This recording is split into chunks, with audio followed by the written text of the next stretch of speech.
اور اب آج ہمارا جو اگلا شعر ہے وہ بھی اسی ہم سے ہے. ہاں آپ دیکھیے، طاعت میں ادب تیرا اسیاں سے ہے گو بڑھ کر، طاعت میں ادب تیرا اسیاں سے ہے گو بڑھ کر، اسیاں میں ہے طاعت سے اقرار سوا تیرا، اسیاں میں ہے طاعت سے اقرار سوا تیرا. طاعت، اطاعت کی ایبریویٹڈ فارم بھی ہے، مخفف ہے. اطاعت کا معنی فرما برداری، حکم بجا لانا، فرما برداری کرنا، سربراہی کرنا. اس کے بھی یہی معنی ہیں، اس کے بھی یہی معنی ہیں. لہٰذا آپ دیکھیے سامنے اسکرین پہ آپ کو نظر آ رہا ہے، طاعت عربی زبان کا لفظ ہے، اسم کیفیت خدائے تعالیٰ کی عبادت، پرستش، بندگی. اور مرکبات جو بنیں گے یعنی جوڑ کے دو الفاظ کو جوڑ کر بنایا جاتا ہے. طاعت شعری یہ عربی کا لفظ ہے، ڈیووشن، اوبیڈینس. یہاں پر آپ دیکھیے نیچے لفظ اصل لفظ اطاعت، عربی اطاعت یعنی تعمیل حکم، یعنی حکم کی تعمیل کرنا، اس کی بجا آوری کرنا، فرما برداری، کسی سربراہی کا اقرار کرنا. جب کوئی سربراہ بن جاتا ہے تو وہ اقرار کرتا ہے اس بات کا. محکومی، اپنے محکوم ہونے کا، یعنی کسی کو اپنا حاکم تسلیم کرنا بھی جو ہے محکومی کہلاتا ہے. تسلیم کرنا، عبادت کرنا. اب اگلا لفظ ہے ادب، یہ بھی عربی کا لفظ ہے، اسم مذکر واحد. اخلاق یا معاشرتی اصول کی پابندی، شائستگی، تہذیب اور اعلیٰ معیار. یہاں پر بہت سارے معنی آتے ہیں، کسی کی عظمت و بزرگی کا پاس و لحاظ. اور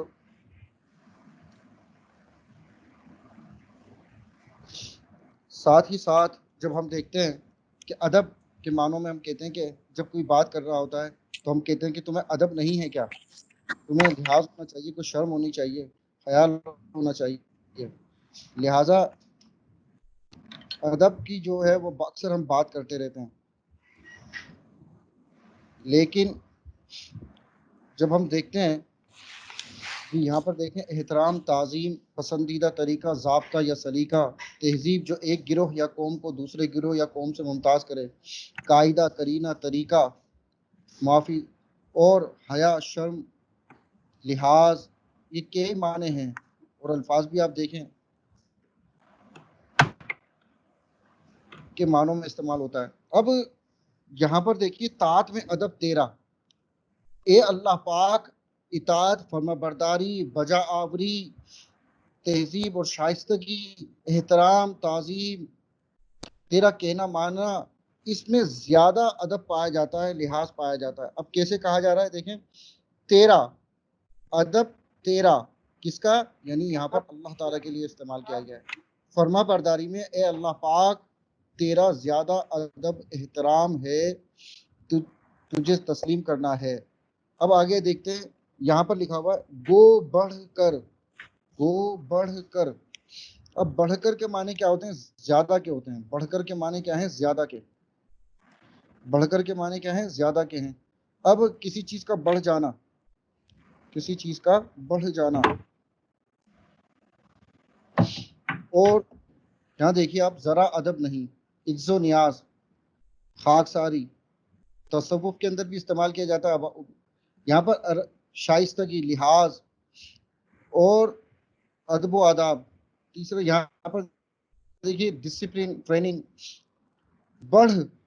بڑھنا، مقدار میں زیادہ ہو جانا، بڑھنا، چڑھنا. یہاں پر آپ دیکھیے کہ جب کوئی اللہ تعالیٰ کی فرما برداری، اطاعت اور حکم کی بجا آوری کرتا ہے تو یہ اسیان، یعنی عربی کا لفظ اسیان، گناہ، بدی، نافرمانی سے زیادہ بہتر ہے، زیادہ افضل ہے. گو اگرچہ، گو مانے اگرچہ، بڑھ کر. تو سادہ لائن کیا ہوگی کہ جو فرما برداری میں اے اللہ پاک تیرا زیادہ ادب ہے، تیرا زیادہ لحاظ ہے، تیرا زیادہ فرما برداری ہے، تیرے زیادہ حکم کی بجا آوری ہے، پائی جاتی ہے کس میں؟ فرما برداری میں. کس سے زیادہ پائی جاتی ہے؟ اسیان یعنی گناہ گاری سے، نافرمانی سے. گو بڑھ کر، اگرچہ بڑھ کر ہے، فرما برداری میں تیرا زیادہ ادب. کس کے لحاظ سے؟ گناہ کے لحاظ سے. جی اب آ جائیں دوسری لائن کے اوپر. ہم اسیان اسیان یا حکم ادولی مترادف الفاظ دیکھیں. اپرادھ، بدی، پاپ، تقصیر، جرم، خطا اور دیگر معنوں میں استعمال کیا جاتا ہے. تو دیکھیں اسیان میں ہے طاعت سے اقرار سوا تیرا. اقرار کرنا، کسی چیز کا قبول کر لینا، تسلیم کرنا، قول و قرار کر لینا، ماننا یہاں پر لیا جائے گا. تو آپ دیکھیے طاعت دو بار ہے، تکرار لفظی. طاعت پہلی لائن کے اندر بھی دوسری لائن کے اندر. اسیاں دونوں مترادف ہیں، دونوں بار آئے ہیں. یہ بھی تکرار لفظی ہے، یہ بھی تکرار لفظی ہے. اقرار لفظ دیکھیے، اقرار حامی، ہاں، قبول، منظور، وعدہ کرنا، اجابت، دعا، اعتراف، قبول کرنا، قول و قرار کرنا، کسی بات کا اظہار کر لینا، کسی کمزوری کو ہاں یا کمزوری، کسی چیز کی بھی کمزوری. اور انسان جب کمزور ہوتا ہے تو کسی کو سامنے والے کی بات کو ہی قبول کرتا ہے، ہاں کرنا. دوسرا لفظ ہے سوا. اب سوا کے کئی معنوں میں استعمال ہوتا ہے، لیکن یہاں پہ اکثر دو معنی استعمال کرتے ہیں. سوا کا مطلب ہوتا ہے زیادہ کا، اور دوسرا مطلب ہوتا ہے بجز، سوائے، علاوہ کے، بجائے. اس کے معنوں میں استعمال ہوتا ہے. یہ بھی پراکرت زبان کا لفظ ہے. پراکرت پرانی جو ہندی تھی، دیسی ہندی جس کو آج کہتے ہیں، ہندوستان کی جو قدیم زبان ہے وہ پراکرت زبان تھی، جو سنسکرت سے مل جل کر بنی تھی. سنسکرت، پراکرت، اور یہ تقریباً ملتی جلتی زبانیں ہیں. لیکن ہندی اس کی جو ہے وہ بگڑی ہوئی شکل کی کہنے، یا ہندی کی بگڑی ہوئی شکل کو پراکرت کہتے ہیں. یہ قدیم زبان ہے. تو پراکرت زبان سے اردو میں یہ لفظ آیا ہے، اور عربی میں رسم الختم بطور حرف نیز بطور صفت استعمال ہوتا ہے. تو آپ دیکھیے یہاں پر بغیر، جز، زیادہ، زائد اور سوائے استعمال ہوتا ہے. تو ہم یہاں پر لفظ لیں گے سوائے، ما سوا، بجز، سوائے اور علاوہ. یہاں پر اس کا مطلب یہ. لیکن یہاں پر سوا کے معنی ہیں زیادہ. دیکھیں یہاں پر لفظ زیادہ، بجز، بغیر، جز، زائد، زیادہ، سوائے. سوائے کے معنی علاوہ، بغیر. لیکن یہاں پر دیکھیں زیادہ، زائد، زیادہ، زائد. تو یہاں ہم دیکھیں گے کہ سوا، اقرار سوا تیرا، یعنی تیرا زیادہ اقرار پایا جاتا ہے. کس چیز کا اقرار؟ تیرے رب ہونے کا زیادہ اقرار پایا جاتا ہے. تیرے خالق و مالک ہونے کا اقرار زیادہ پایا جاتا ہے. کس چیز میں پایا جاتا ہے؟ گناہ میں. دوسری لائن کا مطلب یہ ہے کہ گناہ کے اندر، گناہ گاری میں، نافرمانی میں، بدی میں، ریاکاری میں، اپرادھ میں زیادہ فرما برداری پائی جاتی ہے، اقرار پایا جاتا ہے. تیرے رب ہونے کو زیادہ تسلیم کیا جاتا ہے، تیرے رب ہونے کو زیادہ مانا جاتا ہے. کس کے اندر؟ گناہ کے اندر. کس کے اندر؟ گناہ کے اندر. اب گناہ کیا ہے؟ کوئی بھی نافرمانی جو ہے وہ گناہ کہلاتی ہے. اب گناہ چھوٹے بھی ہوتے ہیں اور گناہ بڑے بھی ہوتے ہیں. اور جب گناہ بڑا اور چھوٹے کی بات آئے تو ایک بڑا گناہ گار ہوتا ہے، ایک چھوٹا گناہ گار. لیکن اس سے کوئی غرض نہیں، گناہ گار ہوتا ہے، چاہے وہ چھوٹا ہو یا بڑا. معافی سب کی مانگنی پڑتی ہے، اور کچھ کی معافی قبول ہو جاتی ہے. کچھ بڑے گناہ ہوتے ہیں جن کو اللہ تعالیٰ سے گڑ گڑا کر، رو رو کر، پچھتا کر، شرمندگی ظاہر کر کے انسان جو ہے، شرمندگی کو ظاہر کر کے انسان جو ہے وہ اللہ تعالیٰ کے سامنے شرمندہ ہوتا ہے، اللہ تعالیٰ کے سامنے شرمندگی کا اظہار کرتا ہے. تب کہیں جا کر اس کے دل کو سکون اور قرار ملتا ہے. اور یہ بھی کب ملے گا؟ جب وہ اپنی شرمندگی کا اظہار کرے گا، اس بات کا اقرار کرے گا کہ اے اللہ پاک، تو ہی اور خالق اور مالک ہے. دوسری لائن کی ہم بات کر رہے ہیں. پہلی لائن میں ہم آپ کو بتاتے ہیں، دوسری لائن کی بات کر رہے ہیں کہ جب انسان گناہ کر لیتا ہے اور گناہ گار ہوتا ہے یا گناہ کی زندگی سے بھرا ہوا ہوتا ہے، جب اسے اس بات کا احساس ہوتا ہے کہ میں تو گناہ گار ہوں، میں نے ساری زندگی برباد کر ڈالی، میں تو تباہ برباد ہو گیا، نہ تو میری دنیا سنوری اور نہ ہی میری آخرت. تب وہ پچھتاتا ہے.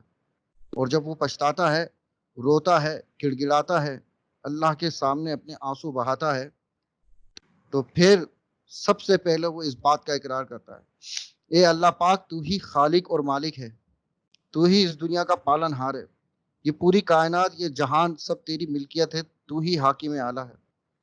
دیکھیے جب تک وہ اس بات کا اقرار نہیں کرتا تو گناہوں کی معافی کیسے مانگے گا؟ تو پہلے تو اسے اس بات کا اقرار کرنا پڑتا ہے کہ تو ہی خالق ہے، تو ہی خالق ہے، تو ہی رحم فرمانے والا ہے، تو ہی رحمان ہے، تو ہی غفور الرحیم ہے۔ تب جا کر جب یہ بار بار گڑ گڑاتا ہے تو دراصل یہ فرما بردار بندوں سے زیادہ اللہ تعالیٰ کو تسلیم کرنے والا ہوتا ہے، اللہ تعالیٰ سے زیادہ اقرار کرنے والے بن جاتے ہیں یہ گناہ گار بندے۔ کیوں؟ کیونکہ یہ اپنے گناہوں پر نادم ہوتے ہیں، شرمندہ ہوتے ہیں، اور اسی شرمندگی کی وجہ سے وہ بار بار اللہ تعالیٰ کے رب ہونے کا اقرار اور اظہار کرتے ہیں۔ اسی لیے شاعر نے کہا اسیام ہے طاعت سے، یعنی فرما برداری سے بھی زیادہ ہے کس میں؟ گناہ میں، اپرادھ میں، برائی میں، جو انسان سے انجانے میں ہو جاتے ہیں، جانے میں ہو جاتے ہیں، اگر وہ ان کی معافی مانگتا ہے تب تو فرما برداری سے بھی زیادہ کون کرنے والے ہو جاتے ہیں؟ وہ گناہ گار اقرار کرنے والے بن جاتے ہیں۔ کس کا؟ اللہ تعالیٰ کا۔ یہاں پر دیکھیے تیرا لکھا ہوا، سوا تیرا، اقرار سوا تیرا، یعنی تیرا زیادہ اقرار پایا جاتا ہے کس میں؟ اسیا میں ہے، گناہ میں ہے۔ اقرار سوا تیرا، تیرا زیادہ اقرار کس چیز سے؟ فرما برداری سے، اطاعت سے، رضامندی سے، تیرا کہنا ماننے سے۔ لیکن یہ کن کے لیے ہے؟ صرف ان لوگوں کے لیے جو گناہ گار ہیں، جو خطا کار ہیں، جو نادم ہوئے ہیں۔ اگر وہ شرمندہ اور نادم نہیں ہو رہے اور اپنی ڈگر پر چل رہے ہیں، جو تمرد کی روش اختیار کیے ہوئے ہیں، جو سرکشی اختیار کیے ہوئے ہیں، جو خیرہ اور سرکش ہیں، اور وہ اپنے رستے پر چل رہے ہیں، ایسے لوگ کبھی بھی معافی کے طلبگار نہیں ہو سکتے، اور کبھی بھی یہ زیادہ اقرار کرنے والے نہیں ہو سکتے۔ لیکن جب یہ لوگ نادم ہو جائیں، تب یہ لوگ جب اللہ تعالیٰ کی فرما برداری کرتے ہوئے، یہ جو لوگ فرما بردار ہیں، اب آ جائیں دوسری بات کی طرف کہ جو فرما بردار بندے ہیں، اکثر آپ نے دیکھا ہوگا لوگ عبادت اور اطاعت کرتے ہیں، ان عبادت اور اطاعت گزار بندوں میں اکثر آپ نے دیکھا ہوگا ایک غرور اور ایک تکبر پایا آ جاتا ہے، کہ ان کو ان کے زعم ہوتا ہے، اس بات کا زعم ہوتا ہے، اس بات کا ناز ہوتا ہے کہ ہم تو اللہ تعالیٰ کی بجا آوری کرنے والے ہیں حکموں کی، ہم تو فرما برداری کرنے والے ہیں۔ اکثر دیکھا گیا ہے کہ ان کے اندر ایک خاص قسم کی عقل اور غرور اور تکبر آ جاتا ہے، اور یہی چیز ان کو لے ڈوبتی ہے، اور یہ سمجھتے ہیں کہ ہم تو نیکوکار ہیں، ہم تو اللہ تعالیٰ کی نافرمانی نہیں کرتے۔ یہ اس چیز پر دھیان نہیں دیتے کہ یہ انجانے میں کتنی خطا اور کتنا گناہ کر جاتے ہیں، اور بعض اوقات یہی چیز ان کی نادانی انہیں لے ڈوبتی ہے اور ان کی دنیا اور آخرت کو بھی تباہ و برباد کر ڈالتی ہے۔ اسی لیے شاعر نے پہلی لائن کے اندر کہا کہ دیکھو بے شک ہم مانتے ہیں کہ جو اللہ تعالیٰ کی فرما برداری ہے اس میں اللہ تعالیٰ کا ادب احترام، اس کی فرما برداری، اس کی بجا آوری زیادہ ہے، بڑھ کر ہے، اگرچہ بڑھ کر ہے کس میں؟ فرما برداری میں تیرا لحاظ اے اللہ پاک، ادب لحاظ تیرا فرما برداری میں زیادہ پایا جاتا ہے۔ کس چیز سے؟ اسیاں سے، گناہ گاری سے، گناہ سے، نافرمانی سے۔ اب دوسری لائن میں وہ بات کر رہے ہیں، اسیاں میں ہے طاعت سے اقرار سوا تیرا، لیکن گناہ میں اے اللہ تیرا رب ہونے کا زیادہ اقرار پایا جاتا ہے۔ میں نے آپ کو ثابت کر دیا وہ کیسے، کہ پہلی لائن کے اندر کہہ رہے ہیں کہ دیکھو ہم مانتے ہیں کہ ادب اور لحاظ زیادہ پایا جاتا ہے اگر کوئی اللہ تعالیٰ کی فرما برداری کرے، اس کا کہنا مانے، لیکن اس میں خطرہ یہ ہے کہ اگر وہ اس بات پر توجہ نہیں دیتا کہ میں کہیں اللہ تعالیٰ کی حکم اور اس کی حکم کی بجا آوری کرتے ہوئے، اس کی عبادت اور اطاعت اور فرما برداری کرتے ہوئے اس بات پر توجہ نہیں دیتا کہ میں غرور اور تکبر میں تو مبتلا نہیں ہوں، کہیں ایسا تو نہیں کہ انجانے مجھ سے کوئی غلطی اور خطا ہو گئی، اور وہ نادم اور شرمندہ نہیں ہوتا، تو ایسے وقت میں اس کا یہ اقرار کرنا، اس کی بجا آوری کرنا، اطاعت کرنا، فرما برداری کرنا اس کے لے ڈوبتا ہے۔ لیکن اگرچہ ہم مانتے کہ یہ گناہ سے بہتر ہے، اس میں ادب اور لحاظ زیادہ پایا جاتا ہے جو فرما برداری کرنا، لیکن ان نیکوکار اور فرما بردار بندوں سے بھی زیادہ اللہ تعالیٰ کو کون پسندیدہ کون ہے؟ وہ لوگ جن سے جانے میں انجانے میں غلطی اور خطا ہو جاتی ہے، اور جب ان سے غلطی اور خطا ہو جائے تو وہ پھر پچھتائیں اور شرمندہ ہوں، تو ان کا یہ پچھتانا، یہ شرمندہ ہونا، اللہ تعالیٰ کو اپنا رب مان کر اس کی بارگاہ میں گڑ گڑانا، رونا دھونا، اور اس سے معافی کا خواستگار ہونا، طلبگار ہونا اللہ تعالیٰ کو زیادہ پسند ہے۔ اور پھر اس طرح سے جب وہ اللہ تعالیٰ کے سامنے شرمندہ ہوتے ہیں تو یہ اللہ تعالیٰ کا زیادہ اقرار کرتے ہیں رب ہونے کا، اس کے رحمان ہونے کا، رحیم ہونے کا، غفور ہونے کا، اور یہی چیز ان کو نیکوکار اور فرما بردار بندوں سے زیادہ افضل اور برتر بنا دیتی ہے، اور یہ نیکوکاری میں اور عبادت اور اطاعت میں زیادہ افضل ہو جاتے ہیں۔ کیوں؟ کیونکہ ان کے اندر ان نیکوکار لوگوں سے زیادہ عاجزی اور انکساری پائی جاتی ہے۔ امید ہے یہ شعر ثابت ہو چکا ہوگا کہ طاعت میں ادب تیرا، اسیاں سے ہے گو بڑھ کر، طاعت میں ادب تیرا، اسیا سے ہے گو بڑھ کر، اسیا میں ہے طاعت سے اقرار سوا تیرا. یعنی گناہگار بندوں میں زیادہ جو ہے وہ اللہ تعالیٰ کا رب ہونے کو تسلیم کرتے ہیں، کیونکہ وہ پچھتاتے ہیں کس پر؟ اپنی شرمندگی پر، اپنے گناہ گار ہونے پر. اور فرما بردار بندے میں جو اللہ تعالیٰ کی فرما برداری کرتے ہیں، اگرچہ ان میں ادب اور لحاظ زیادہ پایا جاتا ہے کس سے؟ گناہ سے، لیکن یہاں پر ایک خطرہ پایا جاتا ہے کہ اگر وہ عجز و عاجزی اور انکساری کا دامن اپنے ہاتھ سے چھوڑ دیں تو یہی چیز انہیں لے کر بھی ڈوب سکتی ہے، تباہ و برباد بھی کر سکتی ہے. جی اگلے شعر پر چلیں. ایک لفظ اور اسٹوڈنٹ نے پوچھا تھا کل، نخوت. نخوت یہ عربی زبان کا لفظ ہے جی. غرور اور گھمنڈی تکبر اس میں بھی پایا جاتا ہے، لیکن ایک ہوتا ہے نخوت سے دیکھنا. نخوت سے دیکھنا، کیونکہ آپ بتائیے کہ غرور اور تکبر سے جب انسان کسی کو دیکھتا ہے تو اس میں عاجزی ان کی ساری پائی جاتی ہے. ایک ایسا ایلیمنٹ پایا جاتا ہے جس سے انسان عجیب و غریب طریقے سے دیکھتا ہے. سامنے والا اپنے آپ کو سمجھتا ہے پتہ نہیں کن نظروں سے مجھ کو دیکھ رہا ہے. تو یہ نخوت کی نظر جو ہوتی ہے غرور اور تکبر سے بھری ہوئی ہوتی ہے، اور آپ سمجھ جائیں کہ اس میں جو ہے انسان حقارت کی نظر سے دیکھتا ہے کسی کو. تو یہ کل ہم نے بتایا تھا. تو نخوت کے بھی بہت سارے معنی اس میں آتے ہیں، بہادری، جرت مندی، اور وہ بھی پایا جاتا ہے. لیکن ہم دیکھیے آپ سوا کے معنی آپ دیکھ لیں یہاں پر اس شعر میں دو معنی ہیں.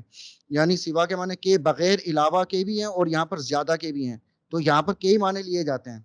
تو وقار کے معنی بھی آپ دیکھیں، ہم نے بتایا تھا. ہاں یہ ہو سکتے ہیں، کیوں نہیں ہو سکتے بھائی؟ عبادت پرستش بندگی کس کی جاتی ہے؟ اللہ تعالیٰ کی ذات پر وقار ہے. نہیں ہے؟ بتا دیں آپ. جی اگلا شعر. آفاق میں پھیلے گی کب تک نہ مہک تیری، آفاق میں پھیلے گی کب تک نہ مہک تیری، گھر گھر لیے پھرتی ہے پیغام صبا تیرا، گھر گھر لیے پھرتی ہے پیغام صبا تیرا. یہاں پر آپ دیکھیے پیغام کسے کہتے ہیں؟ پیغام جو ہے کسی کے ہاں کسی بات کو پہنچانا، کوئی بات دل میں جو ارادہ ہو وہ دوسروں تک پہنچانا، یہ پیغام کہلاتا ہے. کیا کہلاتا ہے؟ پیغام. آپ کسی کے ذریعے کوئی بات کہلوائیں تو اس کا مطلب کیا ہوگا؟ ہم نے قاصد کے ذریعے کوئی بات بھیجی ہے، کوئی بول بھیجا ہے، کوئی جملہ بھیجا ہے. جب وہ سنے گا تو اسے پتہ چلے گا اچھا یہ بات ہے، یہ بول ہے، یہ پیغام ہے. تو کوئی بھی جملہ پیغام بن جاتا ہے. اب پیغام کو بھی کئی طریقے کو تحریری پیغام ہوتا ہے، آپ ٹیلی فون پہ دے دیا جاتا ہے، کوئی میسج بھیج دیا جاتا ہے. تو اس زبان پیغام کی بھی کئی شکلیں ہوتی ہیں. تو یہاں پر آپ دیکھیے لفظ ہے یہاں پر آفاق میں پھیلے گی کب تک نہ مہک تیری. آفاق عربی زبان کا لفظ ہے، آفاق عربی زبان کا لفظ ہے، اور اس کے معنی افق. افق کسے کہتے ہیں؟ زمین اور آسمان کو جو دو کنارے ہوتے ہیں جب وہ آپس میں مل رہے ہوتے ہیں. آپ دیکھیے ہماری جو حد ہے، تاب نگاہ ہے، جو نگاہ کی حد ہے، ایک میدان کے پاس کھڑے ہو جائیں آپ، اکثر آپ نے دیکھا ہوگا سمندر کے کنارے آسمان سے ملے ہوئے ہوتے ہیں، حالانکہ وہ مل نہیں رہے ہوتے، ہمیں نظر آ رہے ہوتے، کیونکہ ہماری جو نگاہ کی حد ہے وہ ختم ہو چکی ہوتی ہے. تو وہ جہاں پر سمندر زمین اور آسمان ملتے ہیں تو اس کو افق کہتے ہیں. عربی میں افق کی جمع آفاق ہے. اچھا یہ نام بھی ہے، اسم بھی ہے، اور فارسی میں جو ہے وہ نام لیا جاتا ہے یہ آفاق کی جمع، اور فارسی میں اس کو معنی لیے جاتے ہیں دنیا جہان جگ سنسار، دنیا جہان جگ سنسار. تو یہاں پر آفاق کا معنی کیا ہے؟ دنیا جہان جگ سنسار. اور پوری کائنات کے لیے بھی جا سکتے ہیں، کیونکہ آسمان اور زمین جو ہے وہ کائنات کے اندر شامل ہے. آسمان اور زمین جو ہے وہ کائنات میں شامل ہے، تو اس کے معنی بھی لیے جاتے ہیں. تو افق کی جمع کیا ہے؟ آفاق ہے. آپ دیکھیے آسمان کا کنارہ جو زمین سے ملا ہوا ہو دکھائی دیتا ہے، جمع افق. جمع افق یعنی افق کی جمع یہاں پر مفرد استعمال ہوتا ہے، لیکن آفاق واحد استعمال ہوگا اگر آپ دوسرے معنوں میں لیتے ہیں. لیکن اگر دنیا جہان جگ سنسار کے معنوں میں لو گے تو آپ کے یہ جمع ہو جائے گی، یعنی ایک سے زائد دنیا. جی فارسی والوں نے اس کو استعمال کیا دنیا جہان کنارہ. لفظ مہک کیا ہے؟ لفظ مہک، اس میں مجرد ساکن، پھولوں کی خوشبو، تیز میٹھی میٹھی بو، باس، استعارن اثر کو بھی کہتے ہیں تعطر، یہ عربی زبان کا لفظ ہے. اور معنی بھی اس کے کیا ہے؟ رائج ہو جانا، شہرت پانا. اب پھیلنا کیا ہونا؟ پھیلنا، وسیع ہونا، کشادہ ہونا، فراغ ہونا، مشتر ہونا، آگے بڑھنا. اب لفظ ہے پیغام، ایسی بات جو کسی کو کہلا کر بھیجیں، زبانی بات، شادی کی درخواست، نسبت کا سوال. مترادف الفاظ ہے پیام، خبر، اور جب ہم دیکھتے ہیں کہ یہاں پر جو ہم معنی لیں گے اس پورے شعر میں کہ آفاق میں پھیلے گی کب تک نہ مہک تیری، تو ہم دیکھتے ہیں کہ یہاں پر خوشبو سے مراد ایسی چیز ہے جو نظر نہیں آتی. خوشبو سے مراد ایک ایسی چیز ہے جو نظر نہیں آتی. یہاں پر بھی آپ ایک سوال کرتے ہیں اکثر کہ اللہ تعالیٰ کی ذات جب ہمیں نظر نہیں آتی تو ہم اسے کیوں تسلیم کریں؟ بھائی بجلی بھی نظر نہیں آتی، آپ بجلی کو کیوں تسلیم کرتے ہیں؟ جی سوال ہے آپ سے اسٹوڈنٹس، آپ بجلی کو کیوں تسلیم کرتے ہیں؟ الیکٹریسٹی کو کیوں تسلیم کرتے ہیں؟ Hello student. پنکھے لائٹیں وغیرہ وہ اپنے ہونے کا احساس دلواتی ہے، احساس دلاتی ہے جی. اور خوشبو جو ہے، خوشبو جو ہے وہ خوشبو بھی تو احساس دلاتی ہے. جب خوشبو احساس دلاتی ہے تو بالکل خوشبو بھی جب احساس دلاتی ہے انسان کو، تو آپ دیکھیے خوشبو جو ہے وہ احساس دلاتی ہے کہ دیکھو وہ کسی چیز کی پابند نہیں ہوتی، وہ ہوا کے ذریعے، میڈیم کے ذریعے، پانی کے ذریعے، ڈراپس کے ذریعے جو ہے وہ آگے پھیلتی چلی جاتی ہے. اب اس کا ذریعہ جو ہے اس کو پھیلانے والا کون ہے؟ وہ ہوا ہے. کیا ہے؟ ہوا. آپ دیکھیے پیغام کا مطلب انہیں درخواست ہوگی، سفارت، سندیشہ، میسج. یہ بھی ہے. لفظ ہے صبا. کیا آتا ہے؟ صبا. صبا جو ہے وہ نام بھی ہوتا ہے، اسم بھی ہے. اور عربی میں صبا جو ہے وہ عربی زبان کے اندر جو ہے استعمال کیا گیا ہے. پورب سے چلنے والی ہوا، وہ پراثر ہوا جو پچھلی رات کو چلتی ہے. نسیم سحر اور وہ چلنے والی لطیف، خوشگوار. ایک سنسکرت کا بھی لفظ ہے باد صبح، باد نسیم، پاکیزہ جگہ. لیکن اگر ہم صحیح معنوں میں استعمال کریں گے تو اصل لفظ جو استعمال ہوگا وہ ہوا کے لیے استعمال ہوگا بس. تو عربی میں اس کو صبا کہا جاتا ہے، ہوا. لیکن ایک اور بھی ہے کہ مشرق سے چلنے والی ہوا کو بھی کہا جاتا ہے خوشگوار ہوا. تو صبا کے معنی کن جو لیں گے ہم تو ہوا کی لیں گے. ٹھیک ہے، ہم اس بات کی تعین نہیں کریں گے کون سی ہوا، یہاں پر صرف ہوا کی بات کی جا رہی ہے. جی دوسرا لفظ ہے گھر.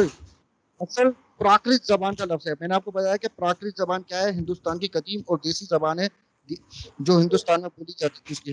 تو کسی فرد یا خاندان کے رہنے کی جگہ، رہائش گاہ، جائے سکونت، مکان، مسکن، حویلی، کوٹھی، بنگلہ وغیرہ سب یہ کیا ہے؟ گھر گھر پھرنا. کیا ہے؟ مارا مارا پھرنا. جی سکونت، مسکن، مکان، حویلی، کوٹھی، بنگلہ وغیرہ سب یہ کس میں آتے ہیں؟ اس میں آ جاتے ہیں. ایک لفظ آئے گا بول. بول، بول کے معنی ناطقہ، گویائی، زبان، بولنے کی قوت اور طاقت. تانا اور طنز کو بھی کہا جاتا ہے. شہرت، نام، اور اس کے لیے کہتے ہیں کہ بھائی تیرا تو بڑا بول بالا ہو گیا ہے، تیری تو شہرت ہو گئی ہے، تیرا تو پیغام کا جو ہے نا پوری دنیا میں پہنچ گیا، بول بالا ہو چکا ہے. تو اس کے معنی میں بھی استعمال ہوتا ہے. تو نعت کے معنی کیا ہے؟ قوت گویائی، بول، الفاظ. اور پیغام کے معنی آپ کو بتا دیے، سندیشہ، میسج. آفاق میں پھیلے گی کب تک نہ مہک تیری، گھر گھر لیے پھرتی ہے پیغام صبا تیرا. جی آواز آ رہی ہے؟ گھر گھر لیے پھرتی ہے پیغام صبا تیرا. یہاں پر مراد اللہ تعالیٰ سے ہے کہ اے اللہ پاک ایک دن ایسا آئے گا کہ پوری دنیا جہان میں تیرا بول بالا ہوگا اور تیرا پیغام، تیرے رب ہونے کا جو پیغام ہے وہ پوری دنیا کے سامنے جو ہے وہ پہنچ جائے گا. کیوں؟ لوگ سوال کرتے ہیں کہ جب اللہ تعالیٰ نظر ہی نہیں آتا تو ہم اسے تسلیم کیوں کریں؟ جب اللہ پاک نظر ہی نہیں آتا تو ہم اسے کیوں تسلیم کریں؟ تو سوال ہی ہے، سائنسدانوں نے ایک نقطہ اٹھایا ہے کہ دیکھیے ہوا بھی نظر نہیں آتی. آپ دیکھیے ایک پرانا تجربہ کیا جاتا تھا کہ ہوا مادی شے ہے یا غیر مادی شے. تو غباروں کے اندر ہوا بھر دی گئی اور ان کا وزن جب تولا گیا تو جس غبارے کے اندر ہوا بھری ہوئی تھی اس کا وزن زیادہ تھا. تو پتہ چلا کہ یہ ایک مادی شے ہے جو نظر نہیں آتی لیکن محسوس ہوتی ہے، جو اپنی ایک قوت اور طاقت رکھتی ہے.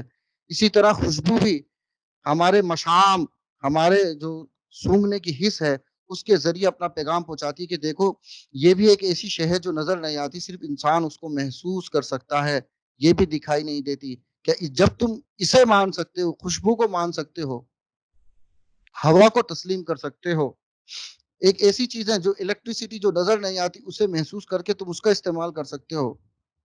تو اللہ تعالیٰ اپنی قدرت کاملہ سے دکھاتا ہے کہ یہ چیزیں جب نظر نہیں آتی تم ان کو محسوس کرتے ہو تو میرے رب ہونے کو بھی تم محسوس کرو. اور جب تم میری کائنات پر غور و فکر کرو گے تو تمہیں نشانیاں مل جائیں گی میرے رب ہونے کی. یہاں پر اللہ تعالیٰ سے کے سامنے اس بات کا شاعر اقرار کر رہے ہیں کہ اے اللہ پاک تو رب ہے, تو خالق و مالک ہے, تو ہی پالن ہار ہے. ہم اس بات کا اقرار کر رہے ہیں میں تو کر ہی رہا ہوں. ایک وقت ایسا بھی آئے گا کہ دنیا جہان جگ سنسار اور زمین اور آسمان جہاں کے کونے جہاں سے جو سطحیں آپس میں ملتی ہیں, جہاں جہاں دنیا میں انسان اور جن اور دوسری مخلوقات جو موجود ہیں وہ سب کی سب تیرے رب ہونے کو تسلیم کریں گی. کیوں؟ کیونکہ اور جو سوال کرتے ہیں اس بات کا کہ جب اللہ تعالیٰ نظر ہی نہیں آتا, وہ خالق و مالک جب نظر ہی نہیں آتا تو ہم اسے کیوں تسلیم کریں؟ تو اس کا جواز یہ پیش کر رہے ہیں شاعر کہ دیکھو ہوا گھر گھر لیے پھرتی ہے, یعنی گھر گھر پھرنا اردو محاورہ ہے, یعنی مارے مارے پھرنا یا مارا مارا پھرنا. گھر گھر لیے پھرتی ہے پیغام صبا تیرا, کہ ہوا پیغام لے کر جاتی ہے تیرے رب ہونے کا. کہاں پر؟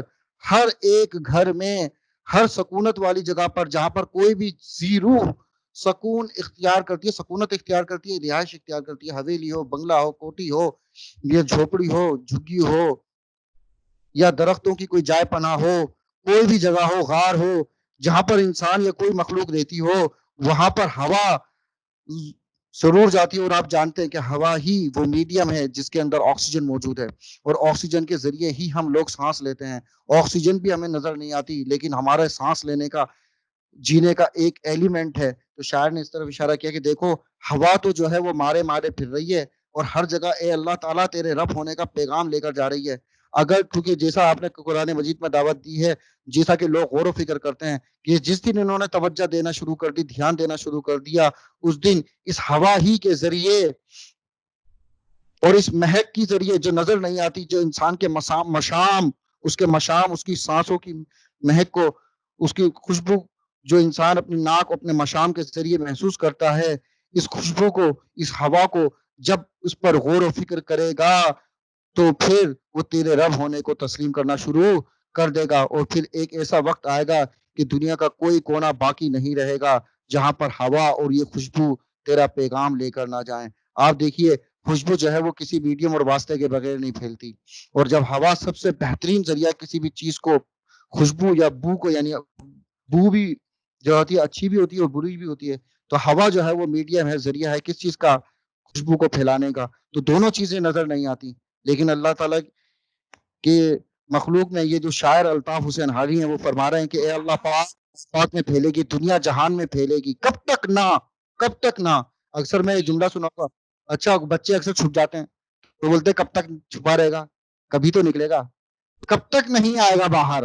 اکثر جملہ کہتے ہیں نا, بچے کو مارنے پیٹے وہ صوفے کے نیچے گھس جاتا ہے, کمرے میں بند ہو جاتا ہے, تو ہم کہتے ہیں کب تک نہیں آئے گا باہر. تو یہاں پر شاعر بھی یہی سوال کر رہے ہیں کہ کب تک نہیں ہوگا, یعنی کبھی تو ہوگا, یعنی کبھی تو ایک ایسا دن آئے گا کہ دنیا جہان میں تیری خوشبو پھیل جائے گی, تیری مہک پھیل جائے گی, جو اس بات کو ثابت کرے گی کہ تو ہی رب ہے, تو ہی خالق ہے, تو ہی پالنہار ہے, تو ہی مالک ہے. اور یہ خوشبو ہی جو نظر نہیں آتی ہوا کے ذریعے جو پھیلتی ہے, اور یہ ہوا پیغام بن کر گھر گھر جاتی ہے اور لوگوں سے کہتی ہے کہ غور و فکر کرو ہوا پر, کہ جو تمہارے لیے جینے کا سبب بنتی ہے, جو تمہارے لیے خوشبوؤں کا سبب بنتی ہے, جو تمہارے لیے راحت اور چین اور پیغام کا سکون دیتی ہے.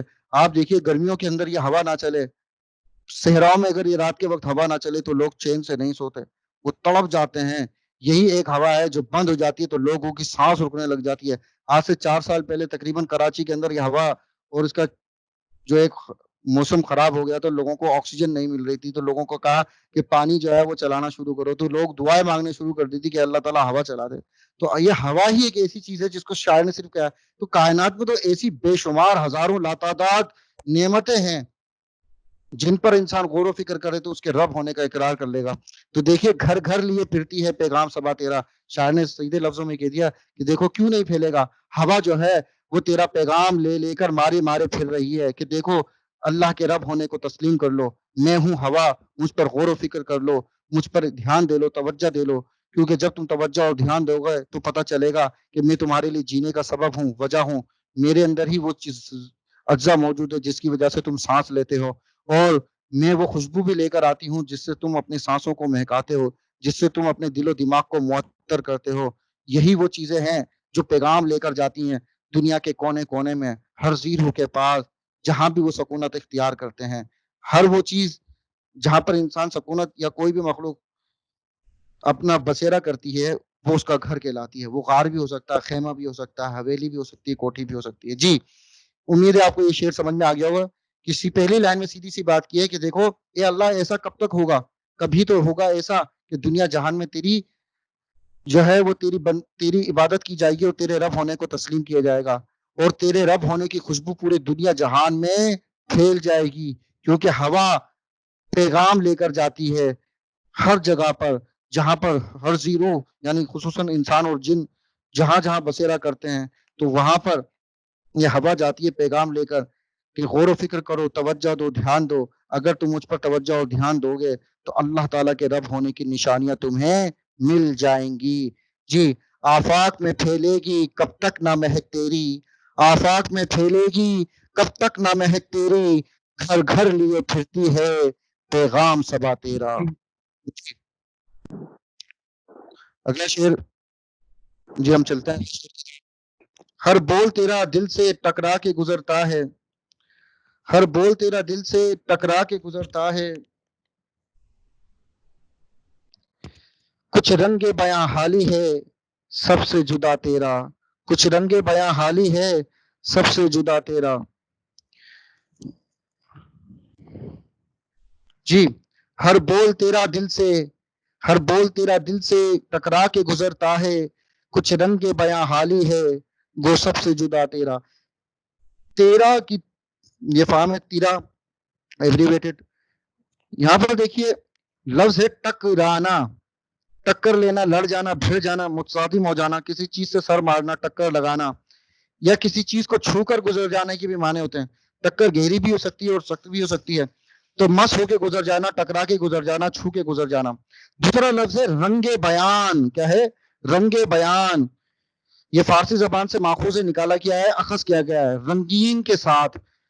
عربی اسم بیبان جو لفظ ہے لگانے سے مرکب رنگین بیان اردو میں بطور صفت استعمال ہوتا ہے، جس کے انداز کے مطلب کیا ہے؟ خوش بیانی، یعنی ایسی بات جس کی بات میں دلکشی ہو، جس کے کول و قرار دلوں کو چھو جانے والے ہوں، دلوں پر اثر کرنے والے ہوں، ایسی بات کو ہم کیا کہیں گے؟ ہوں گے. اب بول کسے کہتے ہیں؟ کول کو، کلام کو. بول کسے کہیں گے؟ کول کو، کلام کو، انسان کے منہ سے نکلی ہوئی بات کو جو ہے وہ ہم کیا کہیں گے؟ کول کہیں گے. اب تیرے ہر بول تیرا دل سے، اب ہر بول تیرا دل سے، اب آپ دیکھیے کچھ باتیں انسان جو ہے وہ کرتا ہے، انسان کام کرتا ہے، اکثر کوئی گیت گاتے ہیں، لوگ اکثر گیت گاتے ہیں لیکن کہتے ہیں یار یہ دل سے نہیں گا رہا، گلک سے گا رہا، حلق سے گا رہا. کسی نے پوچھا کہ انڈیا کے اداکار جو ہے وہ انڈیا کی فلموں کے اندر یا ڈراموں کے اندر جو ہے وہ پاکستانی گلوکاروں کو بلاتے ہیں، تو ایک مشہور جو ہے وہ ڈائریکٹر وہ کہتا ہے کہ بھائی اصل وجہ یہ ہے کہ پاکستانی گلوکاروں کو ہم اس لیے بلاتے ہیں جب یہ گانا گاتے ہیں تو گلے سے تو گانا پڑتا ہے، ان کی مجبوری ہے، لیکن یہ دل کی گہرائیوں کے ساتھ کسی بھی گیت کو گاتے ہیں. جب یہ دل کی گہرائیوں سے گیت سے گاتے ہیں تو دل سننے والے پہ اثر پاری ہو جاتا ہے، دل نشینی آ جاتی ہے، دلکشی پیدا ہو جاتی ہے، دلوں پر اثر کرنے والی بات ہو جاتی ہے، بول ہو جاتا ہے اگر وہ دل سے نکلتا ہے. تو کس سے نکلتا ہے؟ تو اسی طرح جو آواز، جو بول، جو شاعری، جو کلام، یہاں پر دیکھیے آپ فقرہ، جملہ، مقولہ، مصرع، نظم یا شعر، گیت کا ٹکڑا جو گیت کے مقابل ہو، لے، سر، نغمہ، نعت کا گویائی، قوت گویائی، بول، یہ سب کیا ہے؟ معنوں میں استعمال ہوتے ہیں. لیکن اگر یہاں پر اگر دل سے نکلتے ہیں تو جب دل سے نکلتے ہیں تو پھر جب دل سے نکلتے ہیں تو پھر ٹکراتے ہیں کس کے؟ دوسروں کے دلوں سے.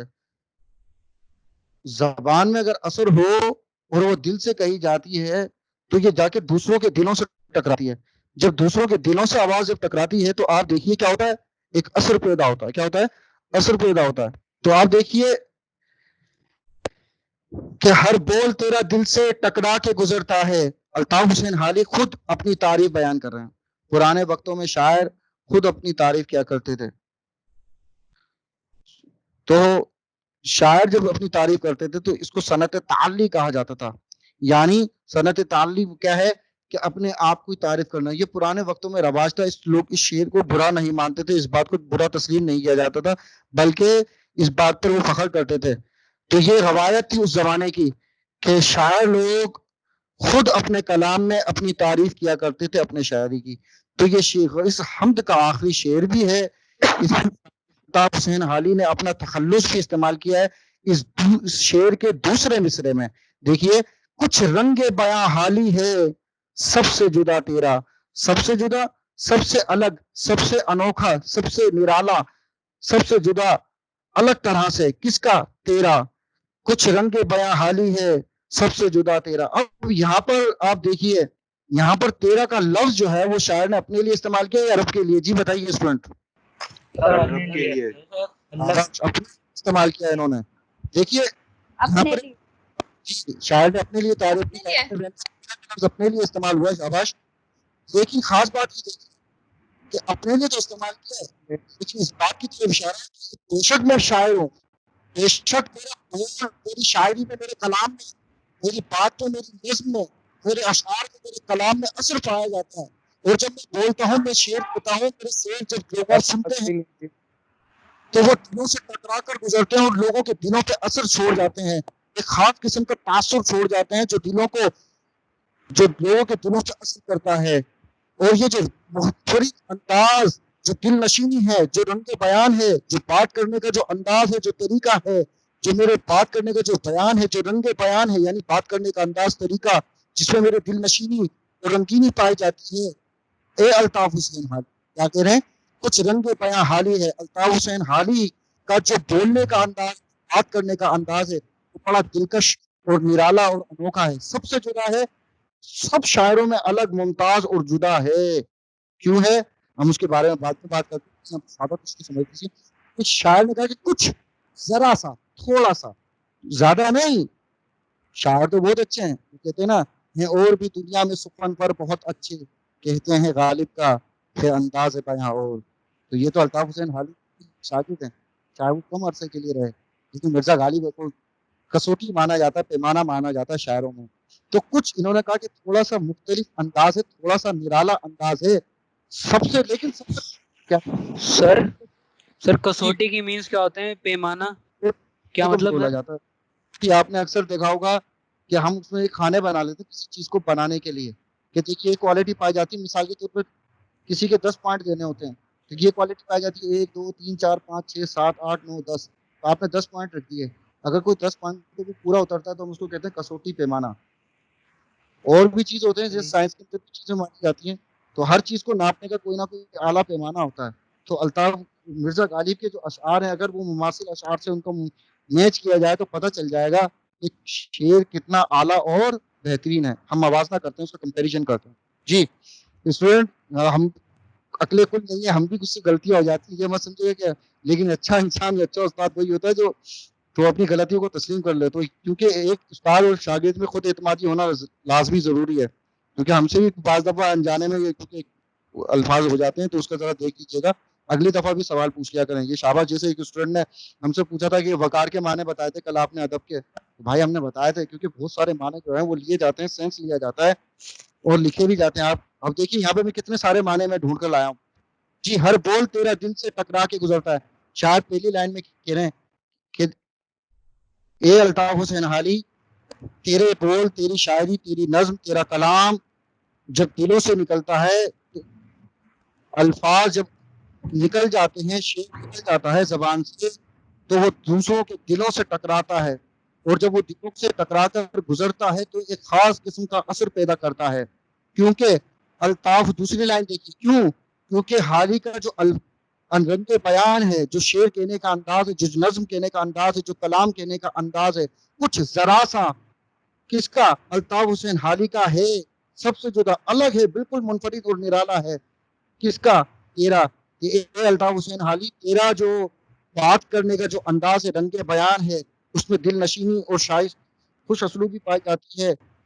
اگرچہ وہ تھوڑی سی پائی جاتی ہے, لیکن سب سے جدا اور انوکھی ہے, سب سے الگ ہے. اور یہ انداز جو تجھے منفرد بناتا ہے وہ یہ ہے کہ تیری شاعری میں پند و نصائح ہے. جب تو شاعری کرتا ہے تو دوسروں کے دلوں کو چھو کر ایک خاص قسم کا اثر پیدا کر دیتی ہے، اور اس کی وجہ یہ ہے کہ جب لوگ شعر سنتے ہیں تو شاعری میں نصیحت ملتی ہے، اس میں نصیحت کے اسباق ملتے ہیں، لوگ الطاف حسین حالی کے شعروں سے سبق حاصل کرتے ہیں۔ آپ دیکھ لیجئے پہلا شعر غور کیجئے، قبضہ ہو دلوں پر کیا اور اس سے سوا تیرا، ایک بندہ نافرما ہے حمد سرا تیرا۔ آپ بتائیے انداز کے سب مختلف نہیں ہے، کیونکہ غور و فکر کی دعوت دے رہے ہیں، غور و فکر کریں گے تو آپ کو شعر سمجھ میں آئے گا۔ محرم بھی ہے ایسا ہی جیسا کہ ہے نام حرم، کچھ کہہ نہ سکا جس پر یہاں بھید کھلا تیرا۔ اب آپ دیکھیے نصیحت ہے، یہاں پر دیکھیے کہ نشے میں وہ طاقت کے سرشار ہیں اور بے خود جو شکر نہیں کرتے نعمت پہ ادا تیرا۔ نصیحت نہیں ہے؟ آپ جا کسی بھی مسجد کے مولوی پیش امام، عیسائی چرچ پادری، یا کسی بھی جو بھگوان کی پرستش کرتے ہیں وہ لوگ، ان سے پوچھیے وہ کیا کہیں گے کہ بھائی شکر ادا کیا کرو۔ کیوں بھائی کیوں کہہ رہے ہیں شکر ادا کیا کریں؟ اس لیے کیا کرو کہ جو لوگ اگر نا شکرے ہیں تو وہ جو ہے اللہ تعالیٰ یا ان کے اوپر جو ان کا جو پرماتما ہے وہ کبھی ان کے اوپر رحم نہیں فرمائے گا۔ تو بھائی وہ کیوں کہتے ہیں؟ ایک خاص قسم کی نصیحت پائی جاتی ہے۔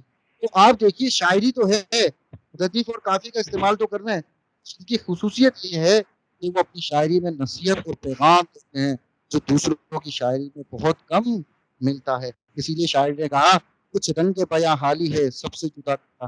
حالانکہ یہ تھوڑا سا جو الطاف حسین حالی کا جو انداز ہے وہ تھوڑا سا منفرد اور الگ ہے، حالانکہ سب سے الگ ہے، سب سے جدا ہے، لیکن پھر بھی اس کی شاعری میں اور کلام میں اتنی تاثیر پائی جاتی ہے کہ جب اس کی شاعری کے بول دوسروں کی کانوں کی سماعت سے ٹکرا کر جب دلوں کو چھو کر گزرتے ہیں تو دلوں پہ اثر چھوڑ جاتے ہیں۔ اور اسی وجہ سے شاعر نے اپنے آپ کو تھوڑا سا منفرد بتایا ہے، کس سے؟ دوسرے شاعروں سے، اور لفظ لگایا حالی، الطاف حسین حالی کا جو تھوڑا سا انداز ہے وہ سب سے جدا اور منفرد اور الگ ہے، کیونکہ جب یہ اس کی شاعری، اس میں کلام لوگ سنتے ہیں تو وہ دلوں پہ اثر کر جاتا ہے، دلوں پر اپنا نقش چھوڑ جاتا ہے۔ اسی وجہ سے شاعر نے الطاف حسین حالی نے اس شعر میں اپنی خود تعریف کی ہے، جس کو صنعت تعلی کہتے ہیں۔ یہ بھی خاص قسم کی صنعت ہے۔ تو آپ دیکھیے یہاں پہ آخری شعر کے اندر شاعر نے اپنا تخلص بھی بیان کیا ہے جو کہ الطاف حسین حالی ہے، اور لفظ یہاں پر تیرا تو ردیف تو پورا بنا دیا، لیکن شاعر نے یہ بات کی ہے آخر میں سمجھانے کی کہ اس تمام تعریفیں میرے اندر پائی جاتی ہیں، تمام خصوصیت پائی جاتی ہیں، لیکن یہ ساری خصوصیات دینے والا کون ہے، عطا کرنے والا کون ہے؟ یہ اللہ پاک ہی ہے۔ اور جو حالی کا جو نام و نشان اور جو مرتبہ اور جو الگ انداز پایا جاتا ہے وہ سب تیری عطا اور تیری دین ہے۔ چلے ٹھیک ہے، انشاءاللہ بعد میں ملاقات کریں گے اور آپ